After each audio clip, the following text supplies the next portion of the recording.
solamente tú, con tu palabra, puedes en las tinieblas dar luz y puedes, Señor, dar vida donde hay muerte. Te alabamos, Señor. En nombre de Jesús. Amén. Miremos, hermanos, Efesios capítulo 5, estamos en el versículo, entramos a ver el versículo 23. Si el versículo 22 nos demoró 5 domingos, el versículo 23 nos va a demorar un poquito. No puedo decir cuánto, pero nos va a demorar un poquito. ¿Vale? Es muy profundo lo que dice el apóstol ahí, es muy profundo. El título del sermón de esta serie, basada en el versículo 23, es Una pareja con carácter cristiano. Recordemos que nosotros empezamos a ver el carácter cristiano en el capítulo 4, versículo 17, y dimos un salto, ¿sí? Entonces está ese salto y tenemos que llegar al capítulo 5, último versículo, llegar al capítulo 6, antes de la armadura, y ¡pum!, brincar a donde dejamos la brecha, ¿listo?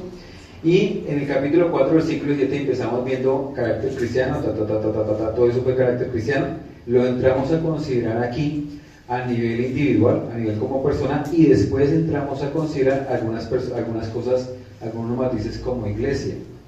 Y después acá, en esta sección que empieza a hablar el Señor, en el capítulo 5, versículo 21, entramos a hablar de carácter cristiano y la familia.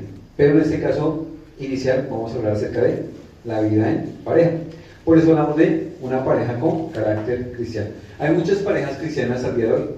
Sí, yo diría cristiano-evangélicas, sí, cristiano-católicas, sí, pero parejas con carácter cristiano, yo diría muy pocas, porque la gente no sabe lo que realmente es carácter cristiano.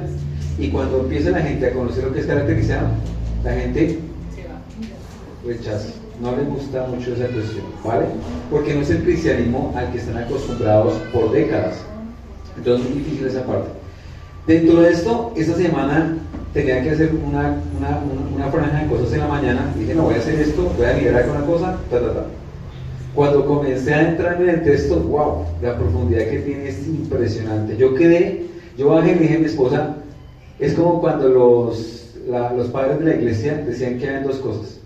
A veces tú meditas en la divinidad, o a veces tú tienes una contemplación de la divinidad. Cuando ellos hablan de una contemplación de la divinidad, era como cuando el apóstol Pedro habla acerca de que tuvo un éxtasis. Y entonces vio descender un lienzo del cielo. ¿Sí? ¿Se acuerda usted de la revelación? Eso es lo que los padres de la iglesia, no los apóstoles, los padres de la iglesia hablaban acerca de lo que era tener una contemplación de la divinidad. Y Tomás Watson también habla de eso. Spurgeon también habla de eso, viniendo más acá, porque de pronto algunos dicen que eso es como pentecostal. No sé qué con todas las cosas que pasan en las iglesias pentecostales, pero no puedo decir que todo sea malo, ¿listo? Y segundo, aparte de la contemplación, ellos hablan de la meditación. La meditación es cuando tú llegas y te metes en el texto y profundizas, ¿sí? Hay una cosa ahí muy, muy hermosa. Pero lo que me pasó esta semana fue como una mezcla de las dos.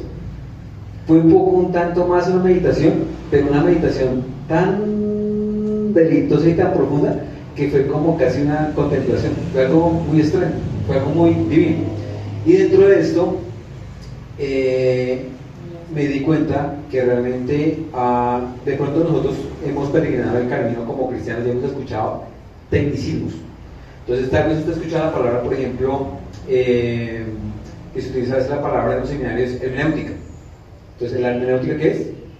La interpretación de la reglas para interpretar la palabra de Dios, leyes, ¿listo? Para interpretar la palabra de Dios. Segundo, escuchado también la palabra soteriología, que significa ¿qué? la doctrina de la salvación. Logos, estudio, sotero, salvación, salvador. Entonces, estudio del salvador o de la salvación, ¿sí? Escatología. Los tiempos. Es el escatos, el escatón, y logos, el estudio de los últimos tiempos, ¿sí? Del escatón. ¿Alguien escuchó la palabra la dogmática? ¿Qué es la dogmática? James Orr escribió, por ejemplo, El progreso del dogma. Eso es muy interesante. Pero hoy en día hablar de dogma es algo obtuso para muchas personas. Pero yo de pronto, ¿ha escuchado usted alguna vez hablar acerca de la dogmática? Bueno, Pancho sí, pero que nos diga entonces qué es eso. Un conjunto de creencias en el cual se ha formado a través de la historia. Es un dogma.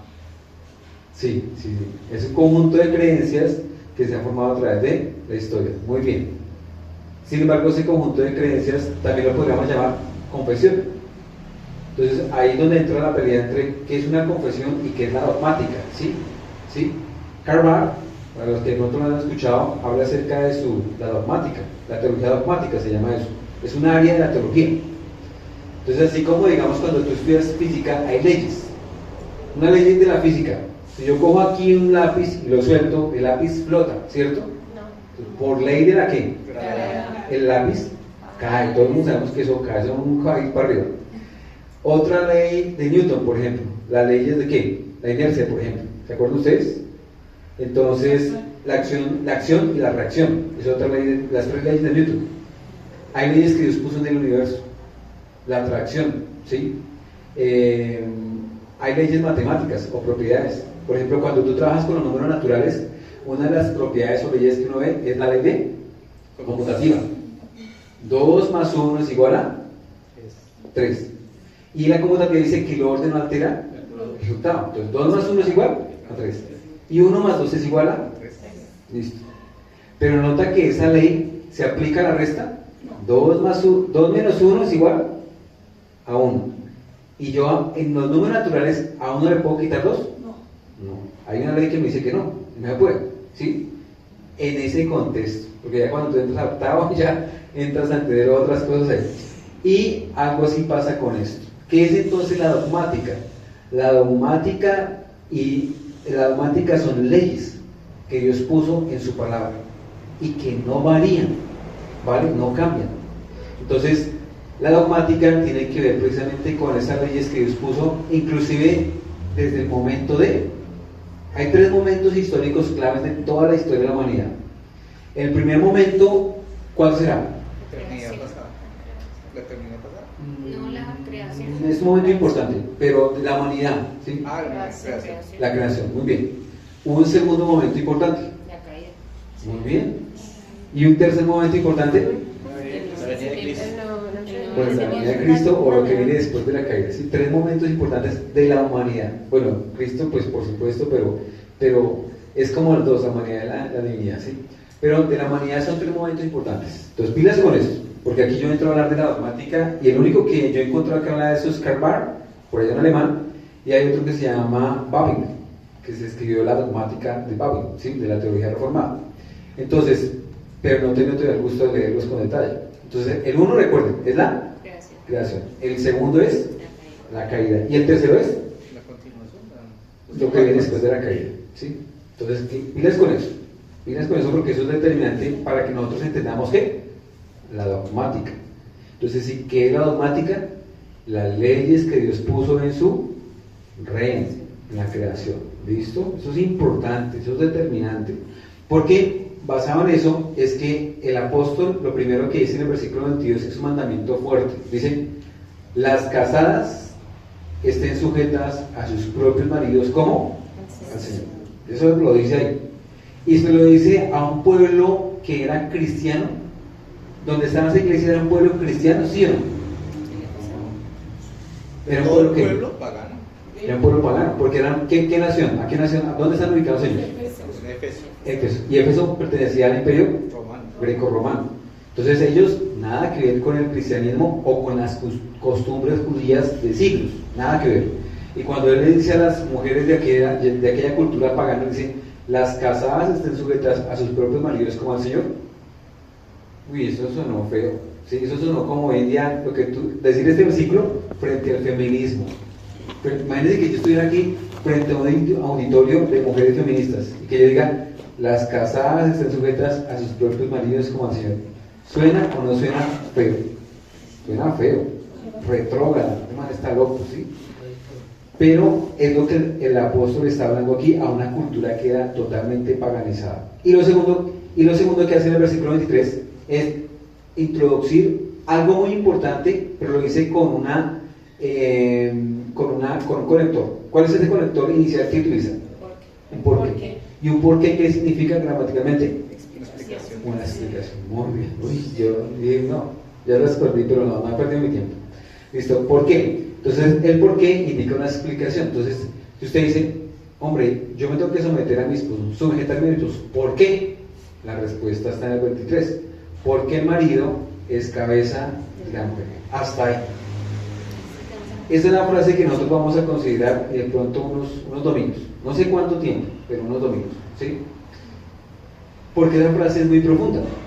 Porque aquí el apóstol apela a la dogmática, yo podría decir, hay dogmática teológica, pero aquí yo me atrevería a hablar de la dogmática bíblica, es decir, a las leyes que están impuestas en la Biblia.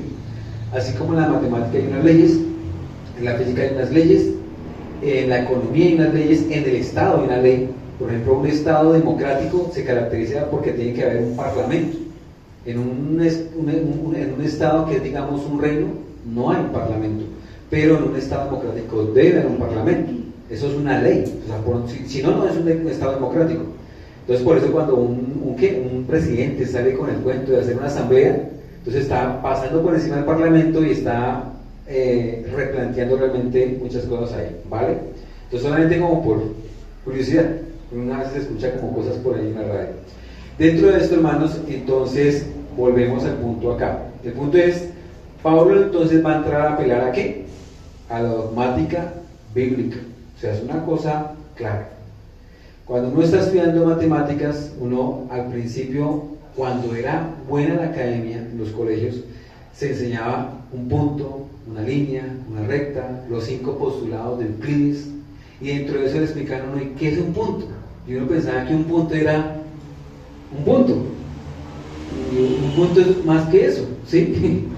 Y aparte de eso, le decían a uno, hay un teorema, hay un corolario, hay un axioma. Y uno dice, ¿qué es eso? Entonces Euclides comenzaba a explicar unas leyes, unas reglas, y dentro de eso había una acción. ¿Y qué es un axioma en matemáticas? Un axioma es de algo que se parte, pero que no tiene explicación. Eso es un axioma, de ahí, y ya se acabó. Por ejemplo, podríamos decir, si usted quita los credos, si usted quita los catecismos, quite eso, que eso no existió. Entonces usted tendría que aceptar que es un axioma: Dios es 3 personas distintas, un solo Dios verdadero. Eso es un axioma, si no existieran los credos y los catecismos. Pero cuando tú metes los credos, por ejemplo el credo de Atanasio, el credo de Nicea, el credo de los apóstoles, ahí entra a explicar realmente lo que dice ese axioma hasta cierto punto, porque son cosas divinas, están más allá de nuestra razón. Entonces, vuelvo y repito, hay cosas que son fundamentales en todo campo, en las matemáticas y en la Biblia. Y aquí en este caso, lo que el apóstol, el encabezado que utiliza el apóstol para hablar del tema de la pareja es: el marido es cabeza de la mujer.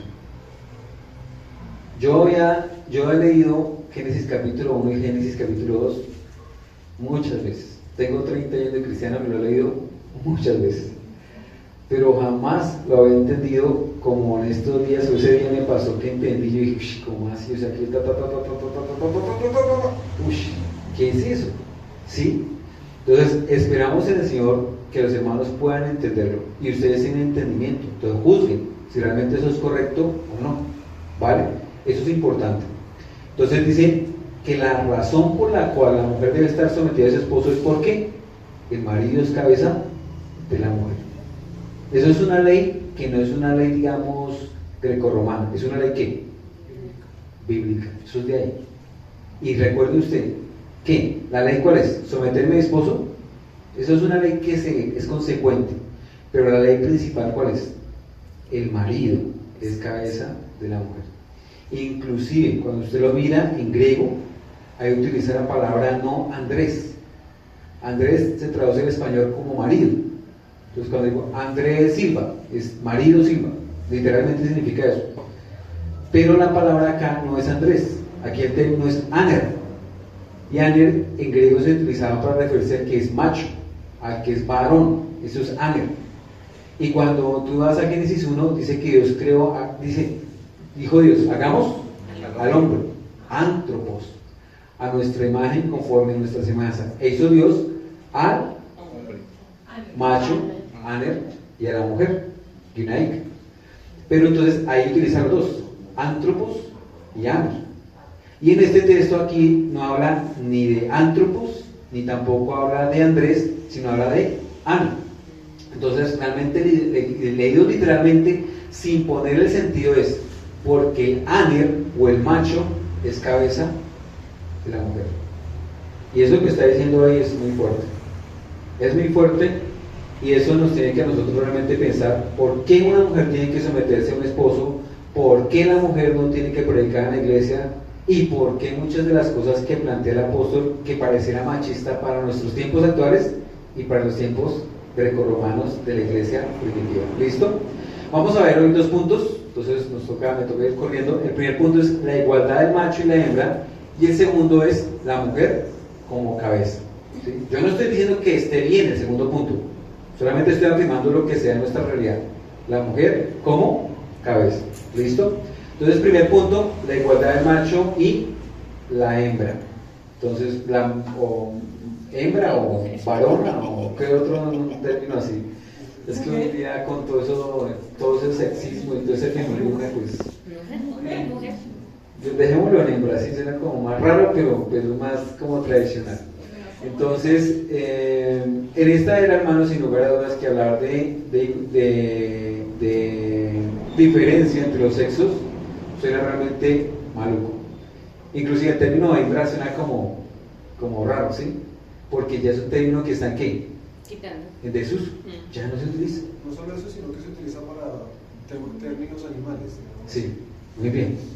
O sea, ese término ya es peyorativo, ya tiene una connotación como negativa, como fofo, ¿vale? Y el término macho también, es un término que se utiliza para ¿quién? Los animales. Ya está también en ¿qué? En desuso, ya no se utiliza así entre nosotros. Eso así es el manejo del vocabulario de la gente pagana, pero el cristianismo no. Cuidado con eso. Por eso el pastor siempre, cuando él utiliza ese lenguaje fuerte desde el púlpito, no es que sea grosero, no. Él utiliza lenguaje fuerte, ya es el lenguaje del pueblo, pero lo utiliza con un propósito, con el hecho de entender también el lenguaje que utilizaban los reformadores. Ellos utilizaban un lenguaje muy fuerte. Yo, por ejemplo, podría decirle a un hermano, es que usted es el diablo. Eso para algún hermano nuevo puede sonar, ¿cómo así? Pero la forma como se trataban en aquel entonces los puritanos y los reformadores. Era el lenguaje de la época, y era porque ellos estudiaban los originales y sabían que lo clave que son los términos. Y a veces, para ser muy claro en algo, tienen que darle fuerza al término. Y ahí, para darle fuerza, no se puede oralmente diciéndole que le va a poner unas comillas o una negrilla o resaltar. No, toca una palabra que fuerte. Pero esto no va a lograr entender el impacto del lenguaje. ¿Listo? Y por eso, hermanos, es importante que nosotros como cristianos no perdamos cierto lenguaje que hoy en día está en desuso. Eso ya no se utiliza. Fíjense con eso y piénsenlo usted por un momento y verá si tiene o no sentido. Hoy en día, hermanos, hablamos en medio de la era que estamos, hablamos de la igualdad. Hablar de jerarquía o sometimiento, realmente eso está mandado a recoger y eso está mal visto. Hablar de que en la iglesia de Cristo hay un superior o hay unos superiores y hay unos inferiores, también eso es fofo, rechazable, inclusive por la comunidad bautista. En las iglesias bautistas todos se ven como que iguales, el pastor y todos, pero realmente todos no son iguales. Créanme, hermano, o sea, decir eso, para usted va a sonar fuerte, pero la verdad es una blasfemia. No es así. Espero con esta serie, esta miniserie, vamos a ver cuántos sermones vamos, que usted pueda entender realmente eso. Entender lo que el apóstol dice aquí cuando dice el aner, el macho, es cabeza de la mujer. No solamente el marido, es que Pablo se tradujo al español como marido por el contexto y para darle el sentido dentro del contexto que tiene acá. Pero esta frase es tomada no de acá, esta frase es tomada de otro lado. Y en la mente del apóstol, donde el apóstol del Espíritu Santo, él tenía en mente otras cosas y otro contexto.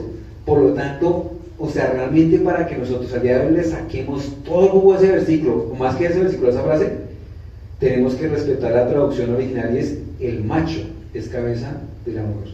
Y es bien profundo lo que está diciendo el apóstol ahí. Eso no se puede ver a vuelo de pájaro cuando usted lee Génesis capítulo 1 y 2. Y solamente está basado en 2 capítulos. Y de los capítulos, si usted quiere, mutile. El 75, el 85% del capítulo 1 no habla de eso. Apenas cuando habla del hombre se refiere como de como de 30 versículos se refiere como en 5. Y el capítulo 2, como de 30 versículos, también se refiere con peso a lo que estamos hablando en 4. Entonces imagínense la profundidad de lo que está hablando el apóstol Pablo allí y lo que él estaba viendo. ¿Listo? Hoy en día, hermanos, hay muchas iglesias en las cuales se cogen versículos como, miremos Gálatas capítulo 3, para justificar el hecho de que somos iguales en la casa de Dios. ¿Listo?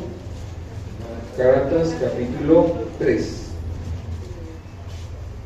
Vamos allí a mirar el versículo 28. Dice allí, ya no hay judío ni griego, no hay esclavo ni libre, no hay varón ni mujer, porque todos ustedes son ¿qué? Uno. ¿Y quién? Gloria a Dios, ¿no?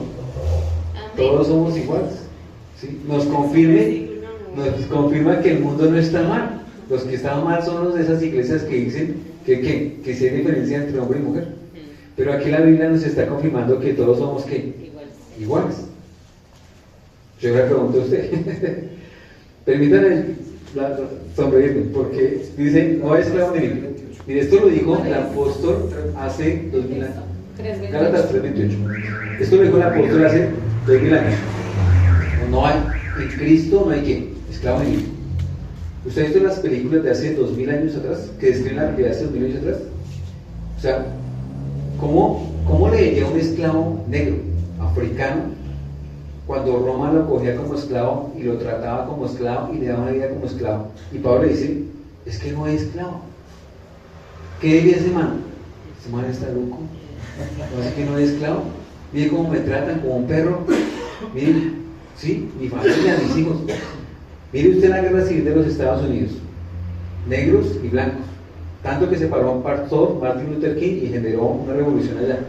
Y se dividió la guerra civil entre el sur y el norte. Dentro de eso estaban los negros. ¿Se acuerdan ustedes el Ku Klux Klan?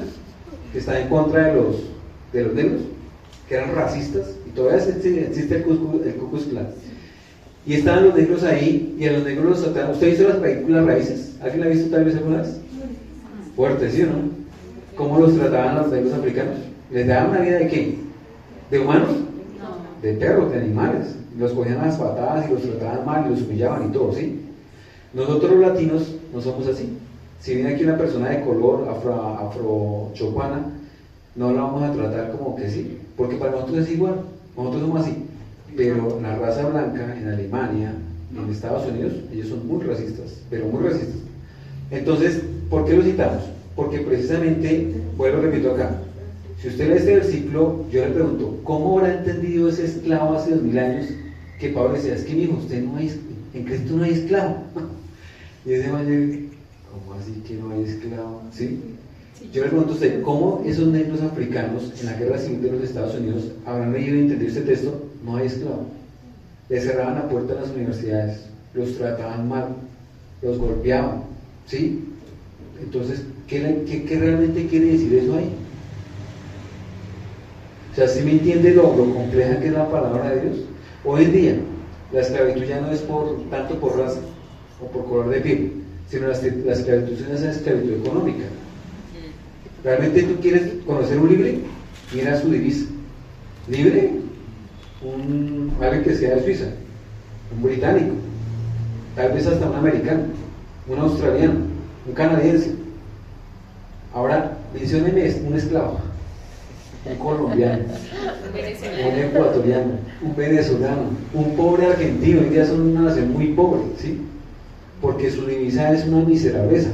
Usted puede ahorrar aquí 20 millones y usted se va a Estados Unidos y eso no alcanza sino por ahí para 2 meses, 3 meses para una persona, sin tener que cobrar de ahí lo que se gasta en el viaje. Y la visa, gracias. Y otras cosas, ¿sí? Solo 20 millones, eso no alcanza para nada. Pero para nosotros 20 millones es lo que ganamos en ¿qué? Casi en 2 años. Un salario mínimo, sí, aproximadamente. Pues, ¿sí me entienden, hermanos? O sea, ¿hay esclavitud todavía? Por supuesto que hay esclavitud. Léase usted la teología de Daphne, Robert Daphne, excelente, de las mejores que hay, pero está descontinuada. Eso no hay en español, ni la gente la lee hoy en día. Y va a leer allá sobre Daphne que está de acuerdo con la esclavitud, y dice, este man, ¿eso no es cristiano? ¿Sí? Como para que usted lo considere, solo para que lo considere, ¿vale? Ahí hay cosas ahí que son bien interesantes. Entonces esto dice aquí, ya no hay judío ni griego, no hay esclavo ni libre, no hay varón ni mujer, porque todos somos uno, todos somos iguales. Es que le falta quitar la palabra como decir iguales en Cristo Jesús. Pero entonces, yo le pregunto, ¿realmente qué está queriendo decir el apóstol ahí? Entonces, para interpretar el versículo, primero tenemos que empezar por qué es lo que no quiere decir, y después pensamos qué es lo que sí quiere decir. Entonces, vamos a entrar a considerar entonces lo primero, ¿qué es lo que no quiere decir? Yo pregunto, cuando el apóstol estaba allí hablando de eso, él está diciendo que como no hay varón y ni hay mujer, ¿qué está queriendo decir? Que entonces, que cuando él ve un hombre, pues el hombre no es un hombre, tal vez el hombre es una mujer, ¿sí? Porque el hombre decide, el ser humano decide lo que quiere decir. ¿Está queriendo decir eso o no está queriendo decir eso? Cuidado con eso, porque no van a faltar ciertas comunidades que van a coger este versículo para decir eso, ¿vale? Uno. Segundo, ¿qué es lo que no quiere decir? Que entonces no hay diferencia entre la fuerza de las mujeres y la fuerza de las mujeres, de los hombres, que son iguales realmente, sus cuerpos a nivel muscular. Eso no quiere decir. Segundo, ¿qué quiere decir? Que la personalidad de la mujer es exactamente la personalidad del hombre, ¿sí o no? Son diferentes, su psiquis, su manera de pensar, de sentir de un hombre es igual a la mujer, ¿o es diferente? Es diferente. Entonces, eso es lo que no quiere decir. Y si no quiere decir esto en varias facetas del hombre, ahora tenemos que pensarlo en la faceta religiosa. ¿Qué quiere decir entonces? ¿Qué es lo que no quiere decir? Lo que no quiere decir entonces será entonces que los dos en la iglesia de Cristo no son diferentes, y como no son diferentes, los dos gozan de los mismos derechos y los mismos deberes. Por lo tanto, las mujeres deben predicar, las mujeres deben ejercer autoridad sobre el hombre, porque es que no hay diferencia, ¿sí o no? Sabemos que no, por este texto y por otros textos que el mismo apóstol habla y que vamos a considerar dentro de un minuto. ¿Listo? Dentro de esto, entonces, tenemos que tener en cuenta entonces el contexto. Recuerden ustedes, siempre para usted interpretar un versículo tiene que verlo a la luz de ¿qué? El contexto es el determinante. Si no, se ya perdido, ya interpretó mal, ¿vale? Entonces, miremos el contexto, versículo 22. Mas la escritura la encerró todo bajo pecado, para que la promesa que es por la fe en Cristo Jesús fuese dada a los creyentes. Pero antes que viniese la fe, estábamos confinados bajo la ley, encerrados para aquella fe que iba a ser revelada. De manera que la ley ha sido nuestro tutor, nuestro, ¿cómo se dice? Instructor, el que guía. ¿Cómo se llama eso? Sí, tutor. ¿Cómo se llama una mamita que no es mamita? ¿Una nodriza? ¿Cómo se llama en español? Niñera, gracias. Entonces aquí lo leemos. De manera que la ley ha sido nuestra niñera para llevarnos a Cristo, a fin de que fuésemos justificados por la fe.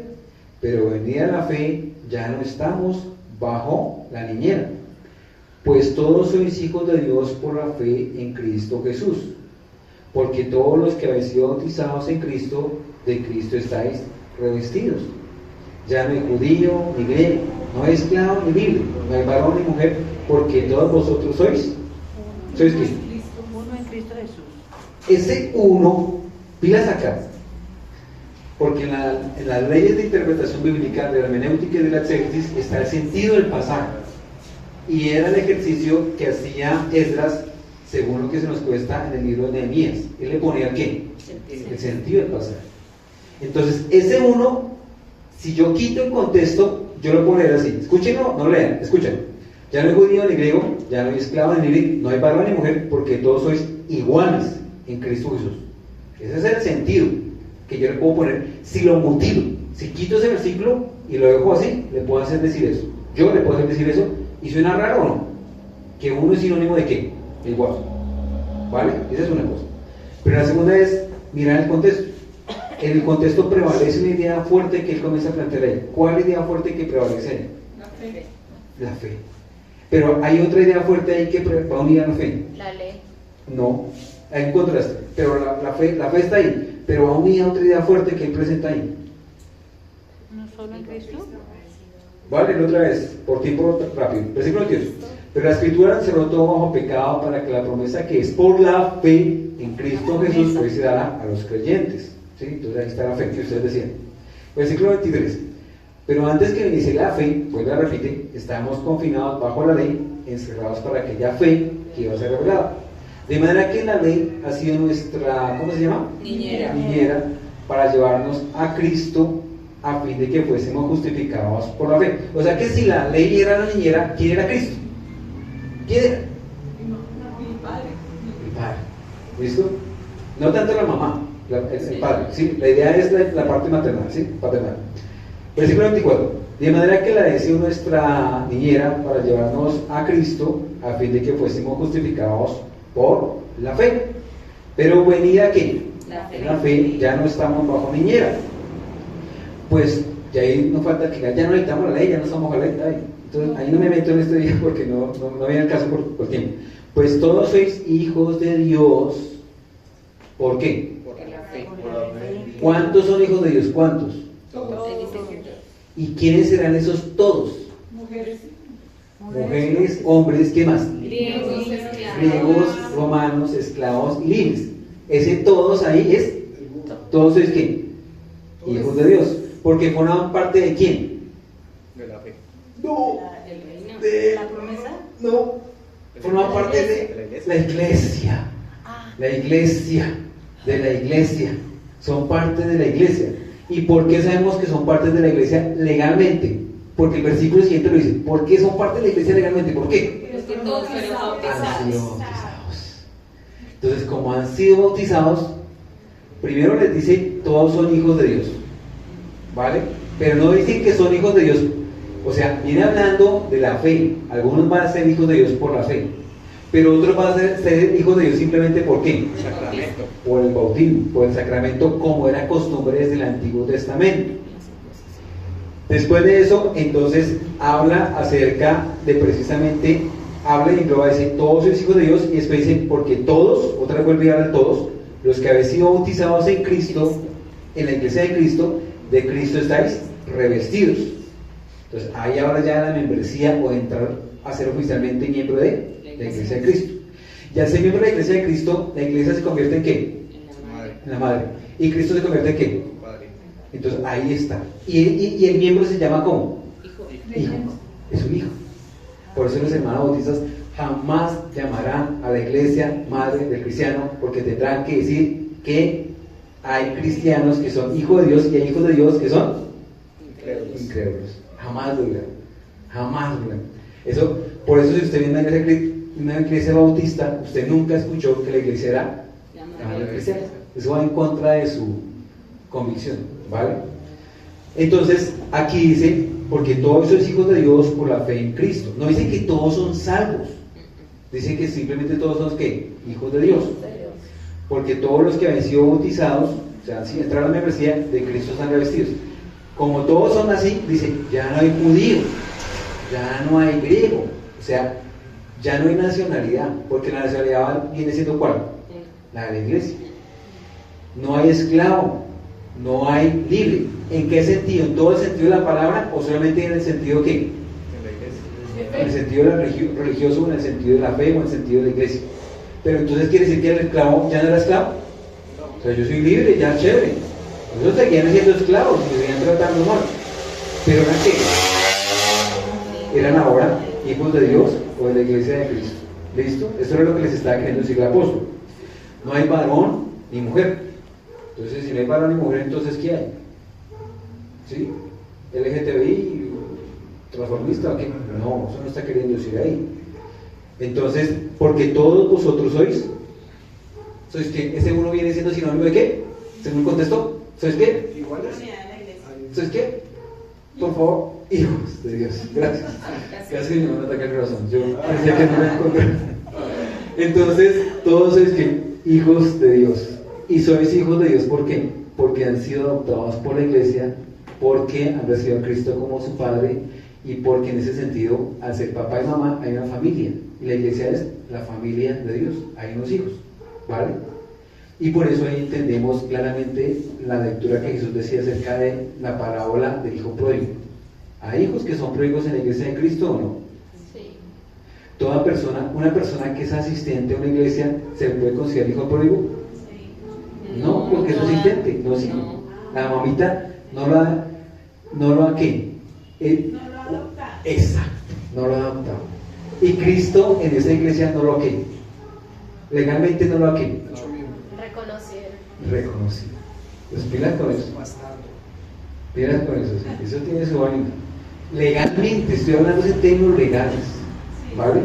Por eso aquí no se me haga raro que el pastor dice el término bastardo, el término perro, el término como hace 8 días con la otra de Abraham, que era la moza, ¿sí? Es lenguaje fuerte, pero es el lenguaje en que yo vuelvo y repito, ¿se debe entender ese lenguaje? Piensen ustedes por un momento. Ya hoy en día es, ay, no le diga que es feo, porque no, dile que es menos bonito, ¿sí? Pero no le diga que es feo. Menos agraciado. Entonces, si nota esa cosa, sí, menos agraciado. Si no es bonito, ya se acabó. Usted no le ponga más vaina. Por más que quiera, eso no puede cambiar. ¿Listo? Entonces, en este caso, hermanos, simplemente que nosotros entendamos el hecho de que nos está hablando aquí el apóstol acá algo.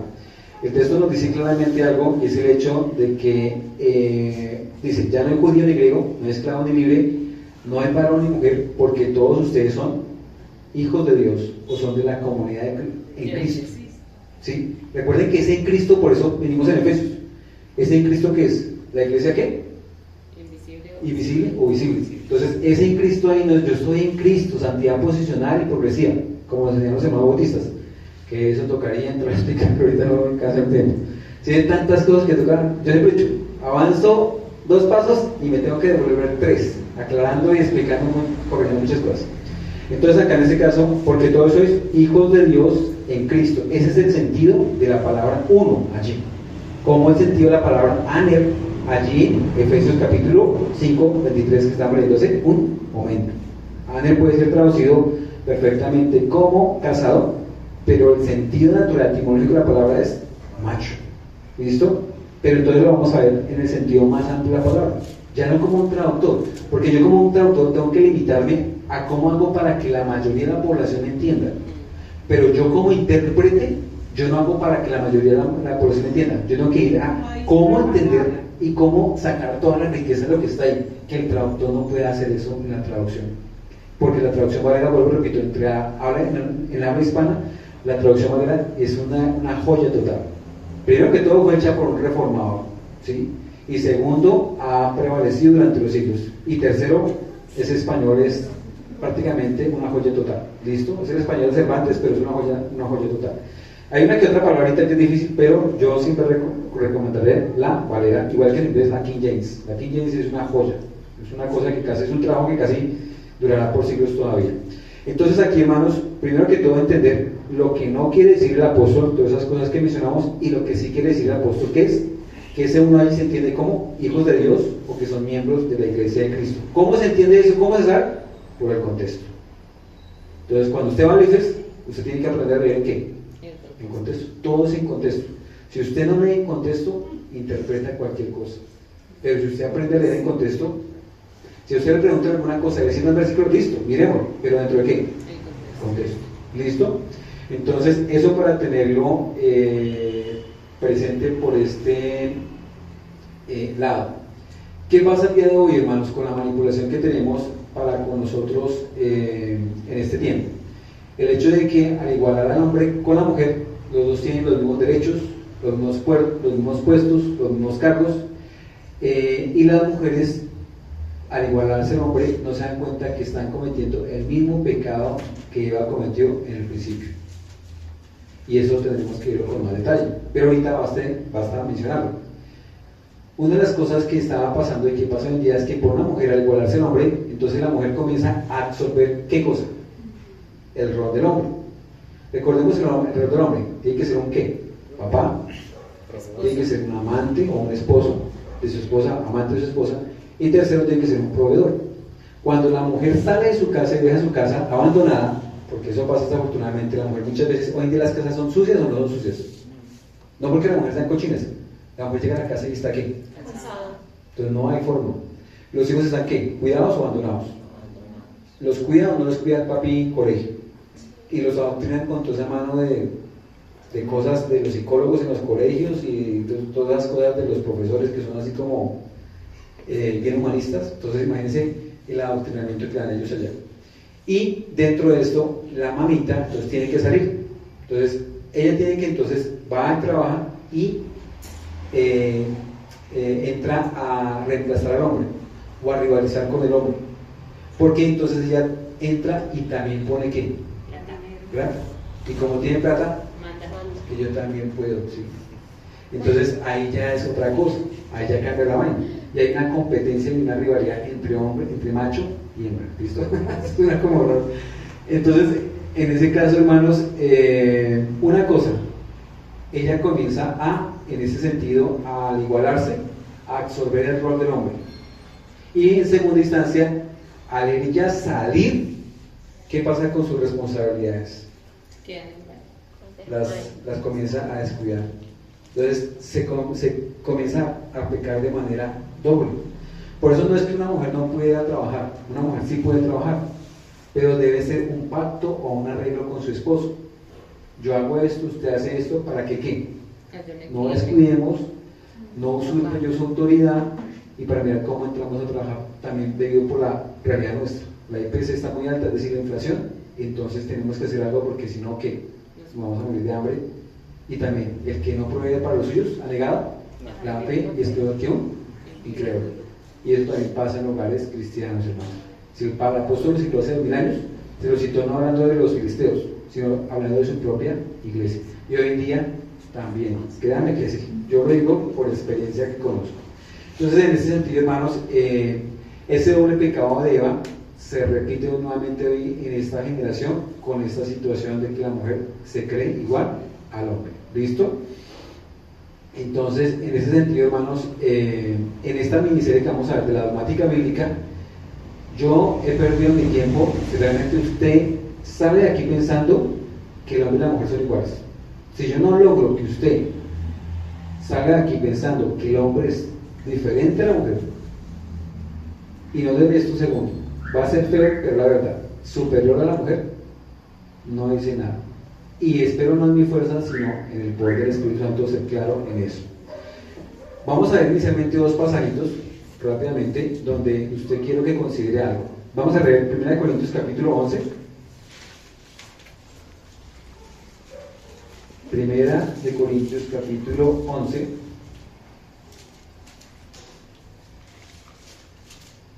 Vamos a leer el versículo 6. Dice allí: porque si la mujer no se cubre, que se corte también el cabello.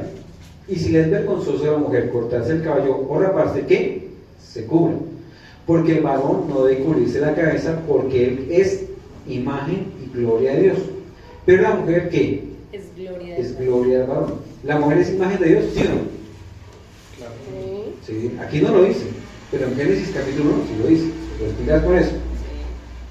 Versículo 8: porque el varón no procede de la mujer, sino la mujer del varón. Y tampoco el varón fue creado por causa de la mujer, sino la mujer por causa del varón. Por lo cual la mujer debe tener señal de autoridad sobre su cabeza por causa de los ángeles. Entonces, solamente quiero que usted se concentre por ahora en el versículo 8 y 9.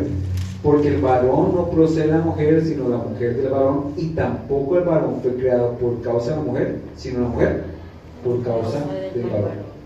Y compárelo rápidamente con 1 Timoteo capítulo 2. Recordemos que estamos hablando de la dogmática bíblica, o sea, esto es un alimento sólido, esto no es la leche de... Esto no es leche de... Levante, hermano, la mano y haga una oración de fe. No, esto es alimento sólido. ¿Sí?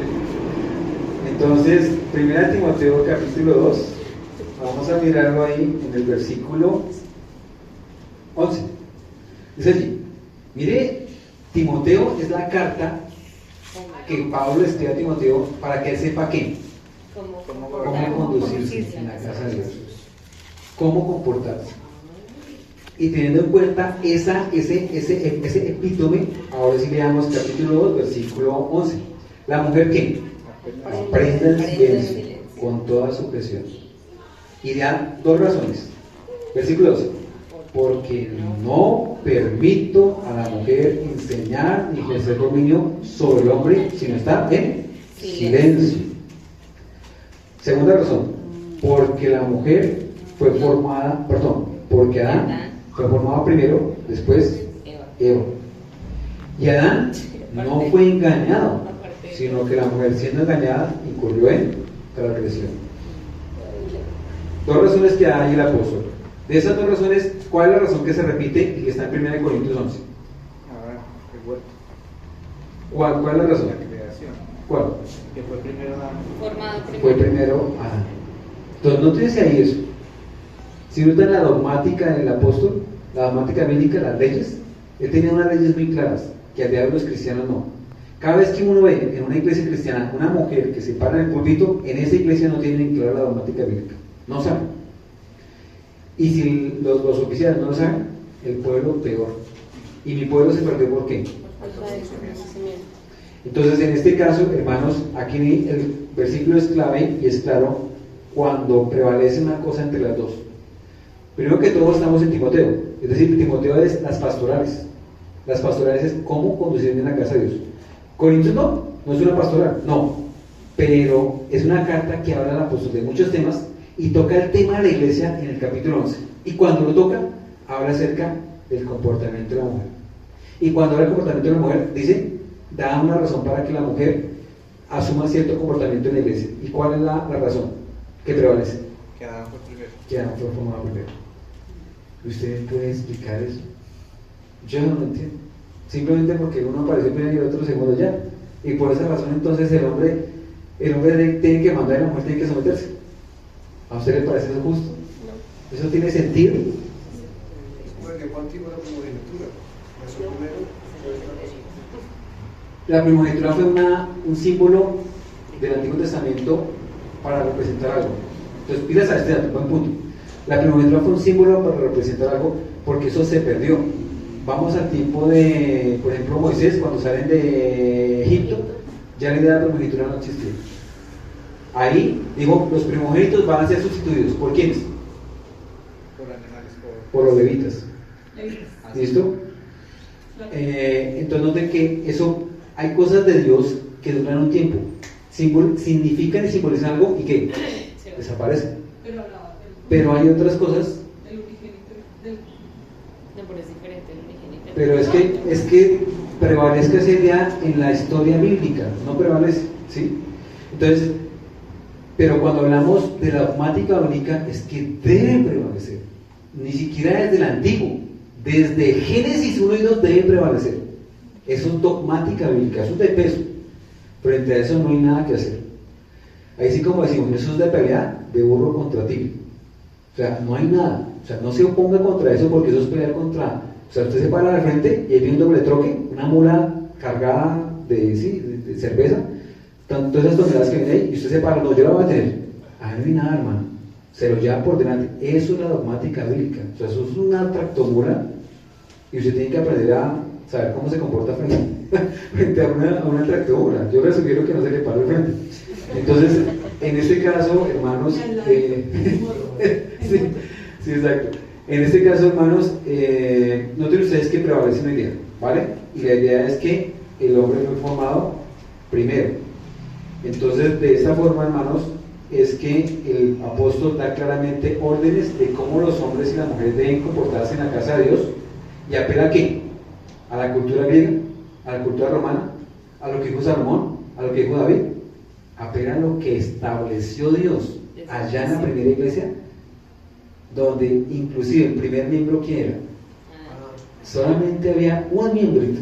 Aquí hay muchos. Esto es una mega iglesia comparada con la iglesia que tuvo Adán y Eva, ¿sí?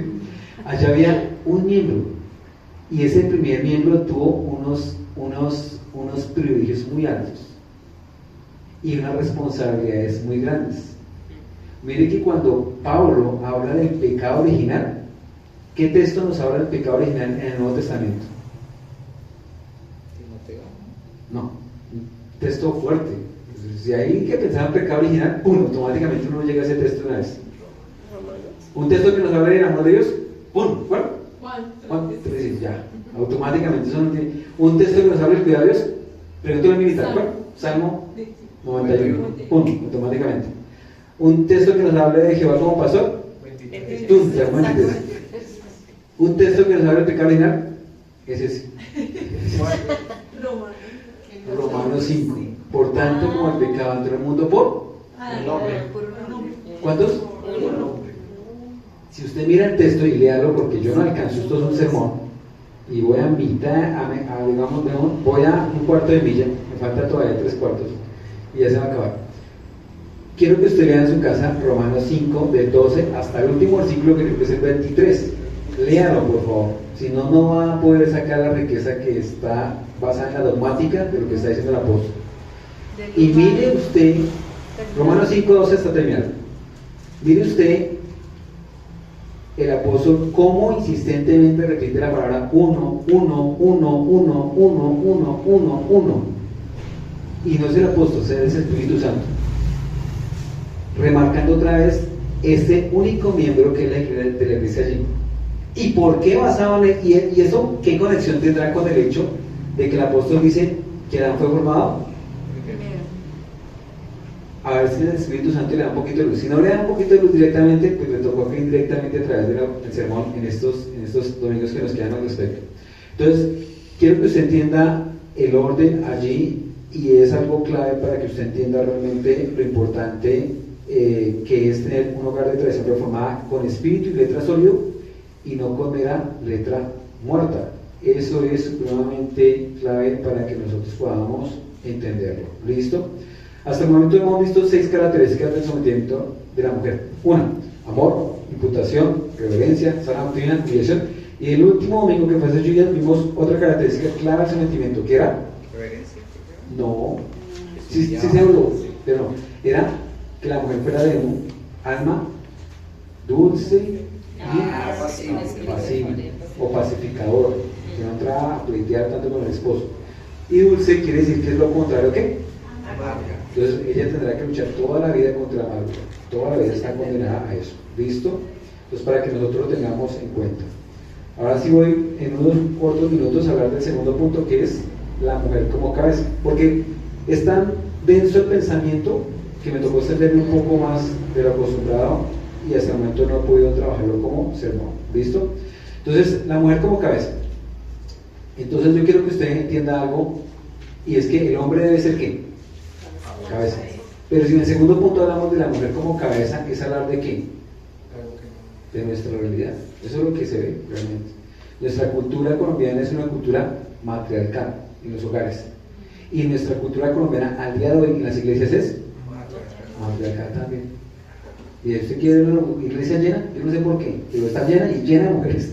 Y usted mira el púlpito, allá está la mujer. ¿Sí? Eso es algo muy curioso. Entonces, en este caso, la mujer como cabeza. Si usted ve a su esposo como un mojigote, ¿sí? Si usted le toca como Ronaldo, a Cristiano Ronaldo jugar, a veces el comentarista dice que él se echa el equipo, se lo echa al hombro y sale corriendo como un loco y mete gol. Entonces, más o menos así le pasa a las mujeres. Le toca echarse el hogar al hombro y corra y hágale, porque es que el que yo tengo, ¿qué? No califica, ¿sí? Realmente el hogar promedio se supone que el hombre se casa y que la mujer es la llave idónea. El hogar promedio es la mujer y el hombre se casan, pero mi esposa es la llave idónea. ¿Por qué? Porque la mujer es la que la cabeza, la que lucha, la que trabaja, la que le mete la ficha a la vaina, ¿sí? La que se empodera, como mencionamos hace 8 días con el texto de ¿qué? El texto de La mujer virtuosa. la mujer virtuosa. Pero no todo el texto, sino mutilando el texto. Es una barraca, una echada para adelante.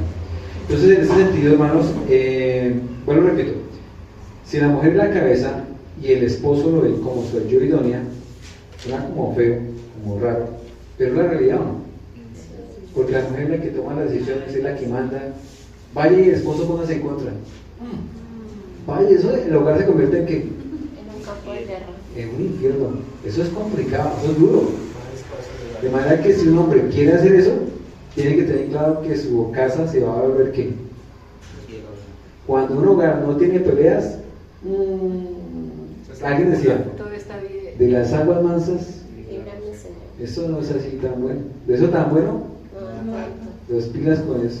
Entonces, por eso, hermanos, es entendible que en un hogar hayan problemas y hayan dificultades. ¿Listo? Entonces, en ese sentido, entonces, por un lado, póngale a usted en consideración lo siguiente: la mujer es la cabeza, el esposo es la ayuda idónea. Aparte de eso, se añade que ella tiene su corazón roto y resquebrajado. ¿Por qué? Por las malas decisiones que ha tomado su esposo. Porque ese macho tal vez ha tenido pérdidas económicas en su patrimonio para su hogar. Tiene problemas como hogar. Ha perdido de pronto algún hijo. De pronto la señora tiene alguna enfermedad por la infidelidad de su esposo. De pronto a él lo han estafado.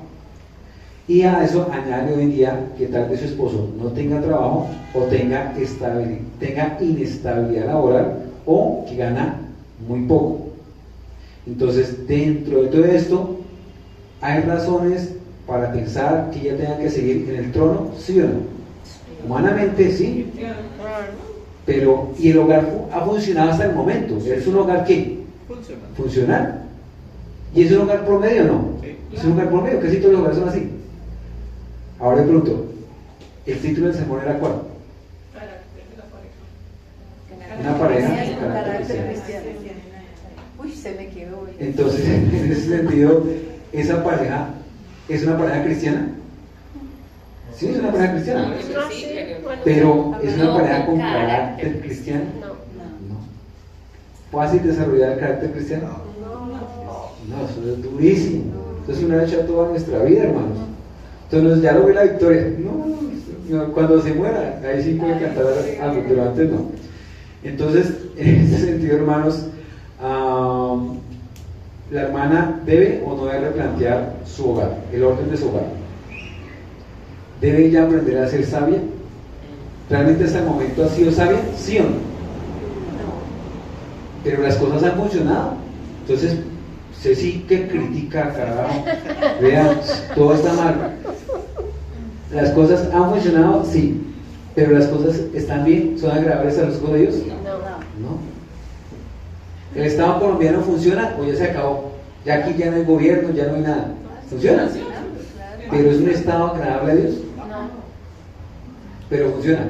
Y la mayoría de los cristianos son mediocres. Entonces, como funcionan las cosas, dejemos así. Yo para qué me meto en problemas ahí con mi esposa. Ay, que haga ella lo que quiera, que ella mande, que no sé qué. Yo estoy de ladito y no se da cuenta que él es la ayuda idónea y su esposa es la cabeza. Feo, pero la realidad. Entonces, en ese sentido entramos a hablar de cosas como cómo hacer para que usted no manipule a su esposo, pero cómo hacer para que él no tome decisiones más malas, porque tal vez ya ha tomado. Hace años yo conocí a una pareja que tenía problemas como todo matrimonio. Ellos como pareja querían separarse. Su esposo conocía sus limitaciones. Sí, gracias. Su esposo conocía las limitaciones de él y también las virtudes de su esposo. Entonces él sabía que ella era buena para los negocios. Entonces le decía, mija, hay este negocio, hay que hacer esto, hágalo usted, porque yo no. Hay hombres que son hombres institucionales. Es decir, yo entro a trabajar a McDonald's y yo entré ahí y duré mis 20 años y ahí me pensiono, me muero, ¿sí? ¿Eso está mal? ¿Es pecado? No, porque Dios lo creó para ser un siervo ahí, en esa institución. Hay otros que no van a gozar con una institucionalidad, le va a tocar inestabilidad. Hay otros que va a ser diferente, ¿sí? Pero ¿a qué voy con eso? A que precisamente nosotros como hombres tenemos que reconocer nuestras debilidades y también las fuerzas o las fortalezas de quién, de nuestra esposa. Y en este sentido nosotros debemos reconocer realmente que ella tiene dones para eso. Usted tal vez no tenga dones para hacer negocios. Usted tal vez no venga de una familia que su mamá, su abuelita, su tatarabuela fue negociante, no. Pero de pronto ella sí, usted no. Entonces, ¿qué hace? Está mal. Pilas acá, piensen ustedes por un momento, juzguen. ¿Es pecado o está mal que él reconozca sus debilidades y reconozca las fortalezas de ella? ¿Está mal o no está mal? No está mal. Segundo, él, al dejar que ella haga los negocios, está renunciando a su responsabilidad en el hogar, ¿sí o no? ¿Ves ahí? Piense bien. ¿Sí o no?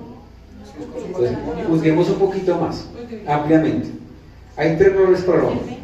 Tiene que ser proveedor, tiene que ser amante y tiene que ser padre. Cuando le dice a su esposa, mi esposa está allá, por ejemplo, yo le digo, mi amor, hasta el negocio porque yo no, vamos a comprar un BMW, entonces hazte un negocio, por fe, yo lo soñé anoche, entonces hazte un negocio, entonces tú vas a hacer el negocio ya, y como tú vas a hacer el negocio, yo pregunto, yo no estoy cumpliendo mi rol como proveedor, ¿sí o no? No lo estoy cumpliendo, al decirle a ella que haga un negocio, yo no estoy cumpliendo con el rol de proveedor, ¿sí o no? No, pues depende. ¿Qué tal que si la plata, o sea, la plata la de pronto la va a manejar ella, pero la plata es suya? No. Digamos que todo está en orden, digamos que es mi plata o digamos que ya 50-50 como sea, pero a lo que yo voy es, digamos, que recuerden que él es cabeza, o sea, él es el que tiene que ¿qué? Proveer. Sí, pero él es el que tiene que tomar, frente a una decisión él tiene que tomar la decisión, se va a hacer esto, ¿sí? Entonces, estamos en el negocio, yo no soy bueno para los negocios, pero mi esposa sí. Entonces yo digo, amor, haz tú el negocio, compra lo que está a precio de BMW, listo. Entonces ella va a comprar el BMW. Entonces yo pregunto, para saber si le está rompiendo, él está siendo irresponsable con lo que Dios le ha delegado, con el hecho de que es cabeza, y una de las características de ser cabeza es las decisiones, y otra cosa son sus roles. Pues vamos a comenzar considerando sus roles. Entonces, si yo le digo a ella, haga el negocio, yo no estoy cumpliendo con mi rol de ser proveedor, ¿sí o no? No, estás cumpliendo, igual se O sea, está lo cumpliendo uno la no orden. contradice lo otro. Listo. Lo segundo, al decirle yo a ella, haga el negocio, simplemente es hacer un negocio, vaya al supermercado y compre algo, ¿sí? Haga, para que usted lo entienda. Al decirle yo eso a ella, ¿yo estoy siendo mal papá? No, porque lo uno tampoco, ¿sí? Tiene que ver con los... A menos de que los haga aguantar hambre y todo eso, pero no estamos hablando de una cosa tan, ¿sí? No, que mientras Tercero. que usted le está dando la autoridad a la persona para que lo haga. Le está delegando. ¿Quién está tomando la Eso, decisión? Su merced. Yo. Lo que pasa es que yo confío en ella porque yo sé quién es ella. Ella sabe. Es la vía. Yo no. Y tercero, estoy siendo mal esposo, la estoy tratando mal, como una esclava, no sé, un montón de cosas. No, simplemente le estoy confiando en ella una cosa que yo puedo estar tranquilo porque yo soy el que mando, pero ella va a actuar como una administradora o ejecutando algo en una área. ¿Sí? Es eso. Entonces, para que nosotros entendamos, digamos, ahí en ese caso, digamos, ¿cómo hace usted para interpretar cuando una mujer realmente usurpa la autoridad de un varón? En ese caso, una cosa es que usted debe considerar el rol. Si él no cumple con su rol en la toma de una decisión, él está pecando y ella está actuando como cabeza. La segunda cosa es, aparte de su rol, es el hecho de la decisión. Si mi esposa vio el BMW, digo, no, yo no voy a comprar ese carro porque yo tengo la plata, yo sé dónde está la plata. No, hagámosle una vez, él no se va a poner bravo. Entonces, en ese caso, hermanos, en ese caso, si ella toma la iniciativa y ella hace el negocio, ahí sí usurpó la autoridad, porque eso no le compete. Pero si ella quiere comprar el carro, ella ve la ganga, ella quiere hacer el negocio, hay la plata, conoce a su esposo, puede hacer dos cosas: lo manipula o le puede hablar. Realmente hablar como es, honestamente, y confiar en que Dios mueva su corazón. Porque una mujer puede manipular a un hombre, ¿no? Sí. Entonces, en ese sentido, ustedes tienen dones, ustedes tienen poder, autoridad, de verdad. Entonces, no utilice sus dones, sus habilidades para manipular, para conseguir lo que usted persigue. No, eso póngalo a un ladito. Cuando usted utiliza eso, ahí hay algo. Entonces, deje esto al ladito y hágale a su esposo: mira, amor, está esto. A mí me gustaría esto, otro. ¿Qué piensas? ¿Sí o no? ¿Puede usted ser persuasivo? ¿Insistirle? Sí. Pero, vuelvo repito, no utilice sus dones, sus habilidades, ¿para qué? Para manipularlo a él, porque ahí sí no estaría bien la cuestión delante de Dios. Usted lo logra, yo lo logré, ya, compramos acá. Pero, ¿es agradable a Dios? Yo he visto parejas que han comprado carro y después eso es un problema total. Créanme que es. Bueno, un carro no es una condena, pero es un ejemplo que estoy mencionando, ¿sí? Entonces, en ese sentido, es para que nosotros entendamos realmente lo que implica ser cabeza, ¿listo? ¿Hay hombres que nunca asumirán su rol varonil de cabeza? Sí. ¿Hay hombres que nunca asumirán su rol de líder? Sí. ¿Hay hombres que nunca van a asumir su rol de responsabilidades en la toma de decisiones? Sí.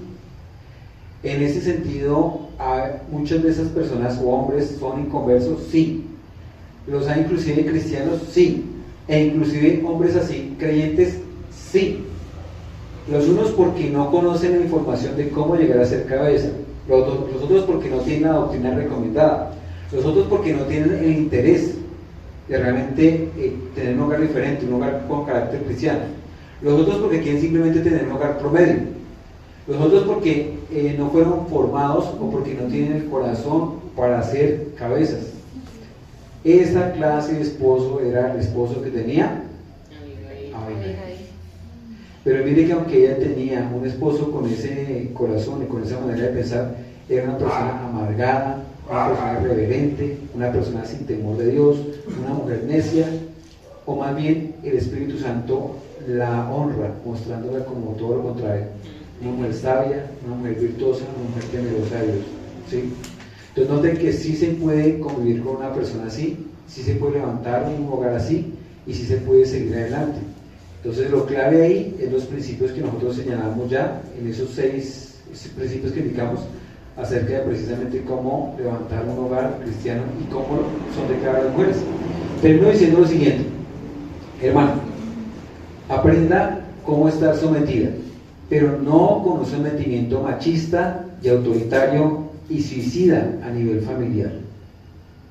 Pues machista porque me tocó, autoritario porque mi esposo me trata mal, suicida a nivel familiar porque yo sé que, perdón la expresión, ese es un bruto y nos va a llevar al abismo, pero me tocó porque yo me casé con él. No, eso no es sometimiento cristiano bíblico, no. Aprenda un sometimiento con una conciencia libre. ¿Eso quiere decir? Que el sometimiento tiene ¿qué? Límites. No es todo lo que él quiera. Segundo, un sometimiento con una conciencia limpia. Es decir, que usted puede obedecer o desobedecer a su esposo. Ese no suena como fuerte, me parece, suena como fuerte.